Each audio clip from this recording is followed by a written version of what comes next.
What is going on, shorties and shortettes? So we are in the garage today, obviously. It's sunny outside, so I'm super happy because I can't stand the cold weather. I just gotta shape up, and we are gonna be working on the truck today. Kind of like par for the course recently. Been working on the truck more than the race car. Actually, I haven't even touched the race car. I started measuring some stuff on the race car just to see what I could do with ride height, and I was like, nah, screw it. But yeah, so we got some stuff for the truck. There she is. I didn't take her apart since the last event. Got some long blocks over here. But anyway, we got some Wally World Walmart Hot Boys over here. These are 265 75 16s. The OEM tires on that truck are 245 75 16s, not 65 75, and these are 265 75.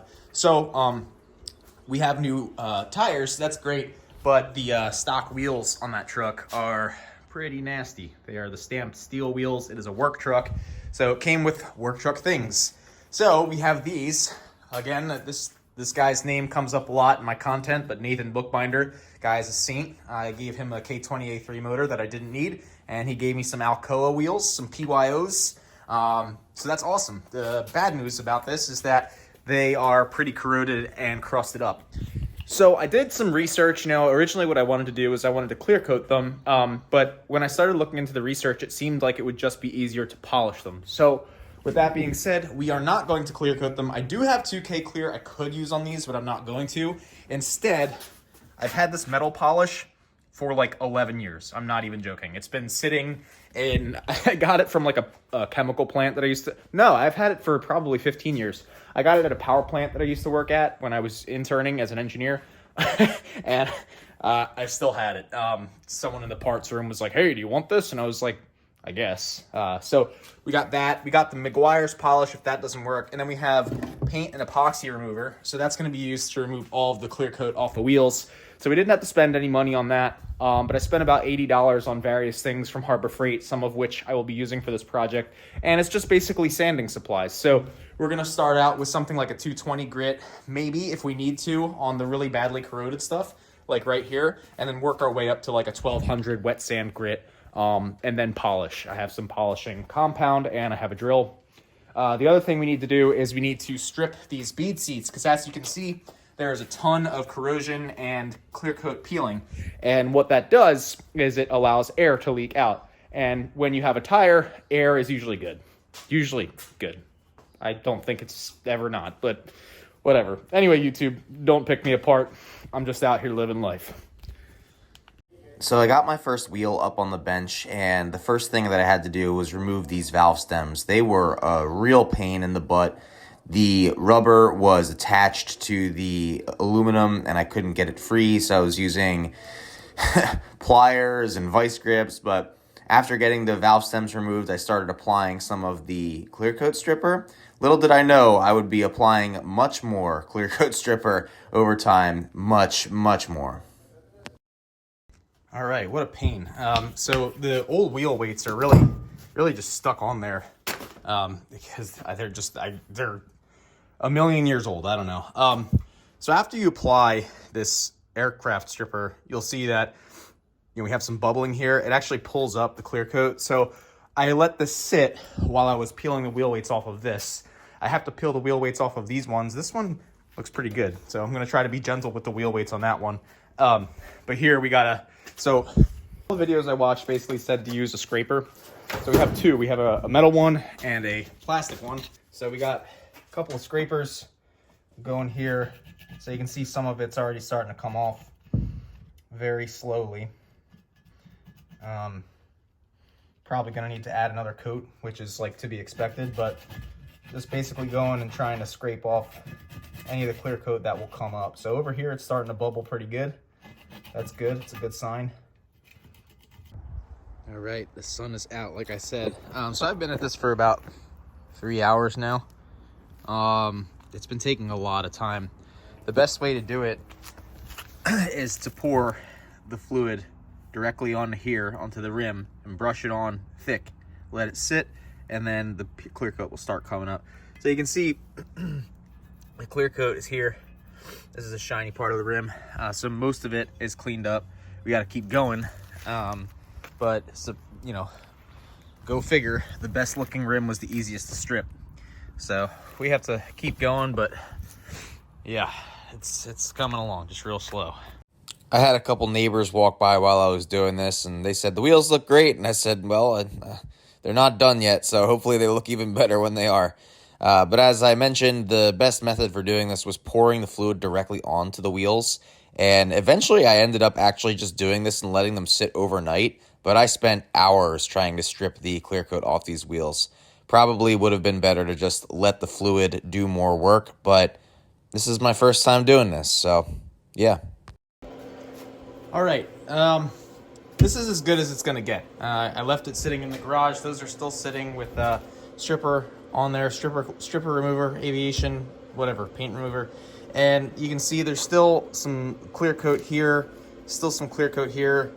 It's probably very thin. I mean, if I go over it with a plastic scraper, I can get most of it off. But I hit this with brake clean, this wheel, and this is pretty much as good as it's gonna get. This is the best looking wheel as well.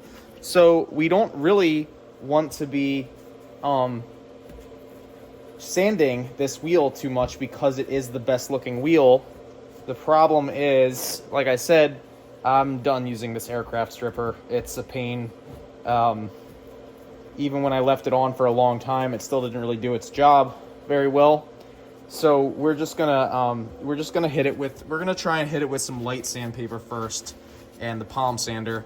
And right now I'm just cleaning off as much of this garbage on the inside of these holes as much as possible, just because there is still some gel there.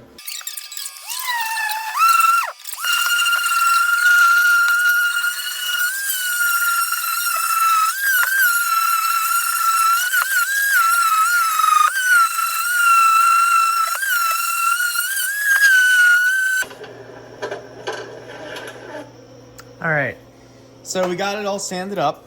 This was with 220 grit.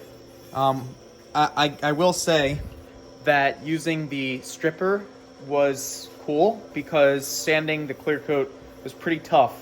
And then sanding it with 120, you could get the clear coat off, but then you have these big scratches in the aluminum. So I think I understand why people all recommend using the stripper. I will not be sanding inside of these big holes. It's just too much work at this point. So I'm just getting in here. But yeah, the finish looks pretty good for 220 so far.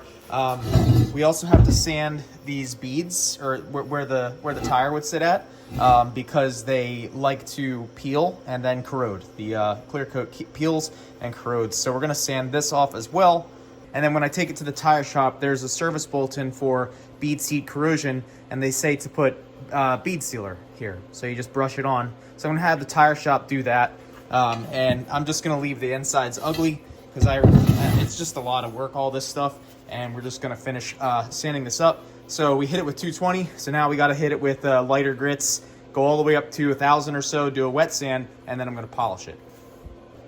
All right, so we hit this with wet sandpaper and it's looking okay. There are some scratches in the metal. We'll see how they clear up with the buffing, but I'm just gonna give this a quick clean with some brake clean, and then we will get, I bought these, I bought one of these for the drill, I bought one of these for the drill, and I bought another one that I can't seem to find, but you get the idea. We have these little buffing pads, so we're gonna start with this one most likely.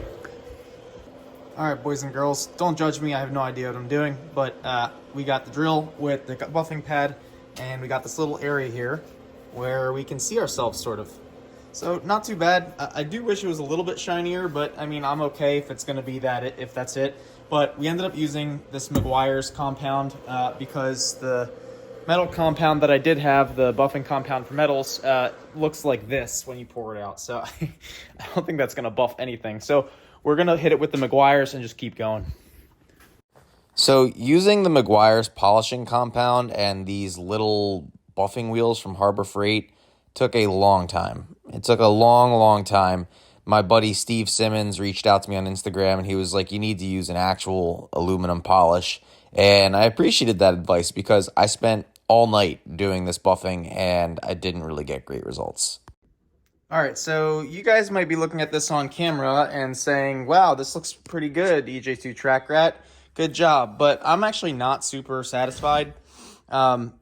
It's like shinier here than it is over here. And I think part of the problem is I'm using this compound which isn't aggressive enough. And I'm using this little Buffing Bob and Buffing Bob Buff Pants. And I think that it needs to be a more aggressive compound because I think this is closer to a polishing compound, like a fine grit, and it needs something rougher. But yeah, I mean, definitely not bad. It's not a bad start. I very clearly have never done this before. So I spent a bunch of time, like I said, it smells really good, doing buffing of this wheel, and it came out okay so far, but I don't have aluminum polish, so I went and I got some aluminum polish, and we're going to see if it works any better than this Meguiar's compound, because the compound, I've used like this much of this bottle so far, and this is all I got. So it's good, but it's not perfect like yet. Right here's mirror finish, but everywhere else needs to be. So I'm going to try the aluminum compound. Like I said, I don't really know what I'm doing. It's kind of my first time working with an aluminum wheel or anything like that. I don't really do fancy stuff. I just do race car stuff. So we're going to see if this works. Yeah.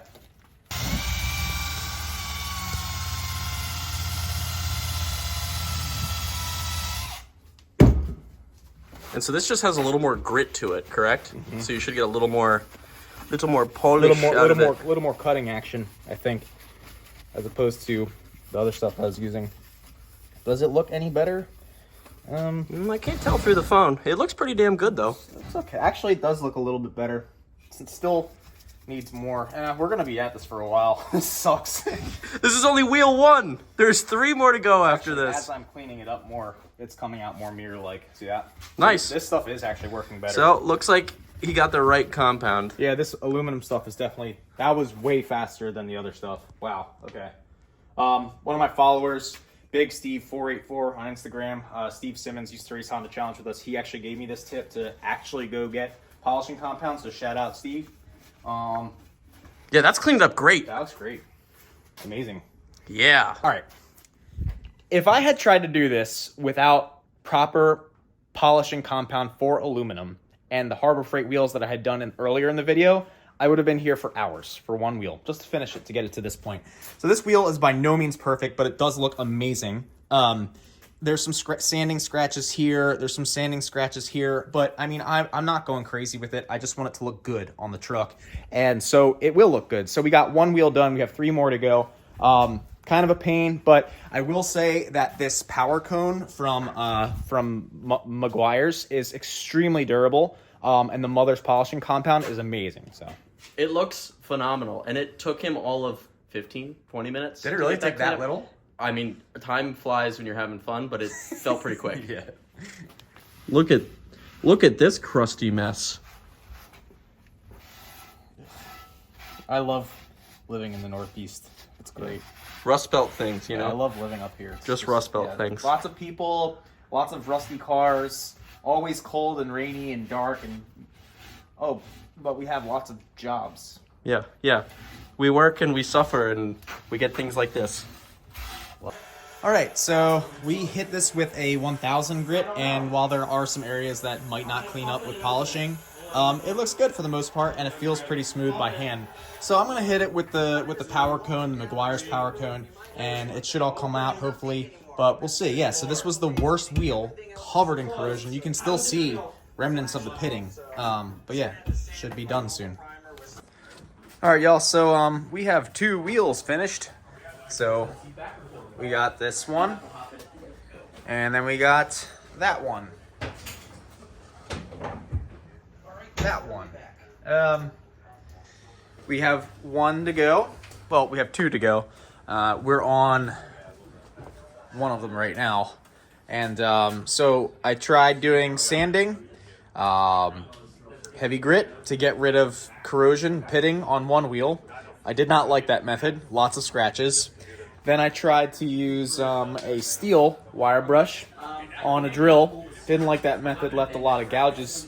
So now I'm using a brass wire wheel. I got this set. I've been having trouble finding a brass set of wire wheels for a little while now. This seems to work really well.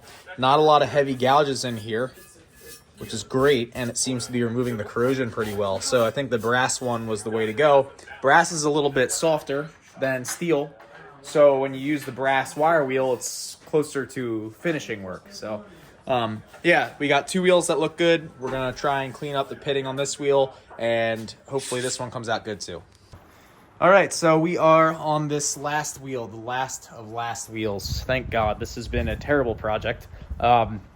So new, these wheels cost about $300 a piece on Rock Auto without a core. So we got 3 of these done. It has taken me 2 days to do this work. It's cost me probably $140 in materials. I mean, let me put it this way. I would never have spent $1,200 on new wheels for a work truck. So it's not too bad. All right, y'all, we are finally on this last rim. As you can see, like I said before, there's some pitting that I couldn't sand out unless I use the wire wheel, so I'm going to hope that that cleans up. But I hit this with 1200 grit wet sand after going to 800 and 600 and 400 and 220, and before that was like 120, so I am dead. But we are getting somewhere, so we're gonna buff this out and see how it comes out in real life. It's gonna come out nice. Hello. Good. Look at that mirror finish, baby. Wow. That looks good. So the pitting is still there. Some of the discoloration from some of the pitting came out. Some of it did not. However, with that being said, this is the best of all the rims I've done so far. I would probably give this one closer to a 9 out of 10. So I'm happy. You know, one of them's not perfect. It's like a 6 out of 10, like I mentioned before, but hey, like, it's going on a work truck. Previously had stamped steel wheels, roll-up windows. It's gonna be AM/FM bougie. radio with no CD changer, no cruise control. So, yeah, I mean, I can't really complain, to be honest with you. Oh, it is back to being cold again. I mean, you know, cold. It's like high 40s. So the center caps are a little tired, but they were free. And the truck is in the garage now because we are going to be changing the transmission fluid on it. But like I said, center caps are a little bit tired. Caps. This is probably the best looking one with the center caps included. But yeah, pretty happy with the results, to be honest with you. I got some new headlights on there, new taillights on there too.